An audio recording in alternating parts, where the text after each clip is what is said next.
If your why is strong, the how is easy. Kapag matindi yung talagang sobrang lalim yung dahilan kung bakit ginagawa yung isang bagay, kung bakit ginagawa yung mga bagay-bagay, mas magiging madali sa'yo yung pag-iisip kung paano mo ito gagawin. Bakit nga ba ganun? Kasi kadalasan yung tao, pag hindi niya gusto yung isang bagay na ginagawa niya, mas marami mas madalas yung excuses at marami tayong consideration.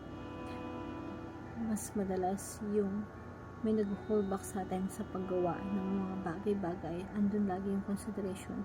Pero if your why is strong, if your why is very tough, you will find a way how to do it, whatever it takes, without excuse, without consideration, without laziness. You do things whatever you want, even it is hard. If there's a will, there's a way. So pag gusto natin, laging may paraan. Pag ayaw natin, laging pwedeng merong dahilan. So dapat lagi natin isipin yung mga bagay na gusto natin at gawin yung mga bagay na kung saan nagdadrive sa atin at patungo dun sa pinaka-deepest why natin.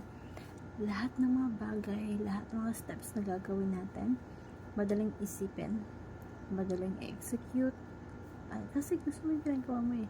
Walang kapaguran, malalim yung dahilan mo kung bakit ginagawa mo yung bagay. At hindi ka mapipigilan ng isang problema, dalawang problema, at kahit marami pang problema. Why? Because you are motivated enough na malalim yung why mo, so you will work hard on it. You will do everything you can. At minsan nga, ito po yung nagpupush sa atin, kahit feeling natin hindi na natin kaya, nanghihina tayo, feeling natin demotivate tayo, but still, if you feel that yung gaano kalalim yung why mo, that will push you harder sa kahit talong-talo ka na minsan, pero kapag nakita nila yung mahal nila sa buhay o nasa alanganin, biglang lumalakas sila because yung mga deepest why natin kung malalim yung why natin, yung how, magiging madali na lang. Without excuse, without laziness, you will do your best to achieve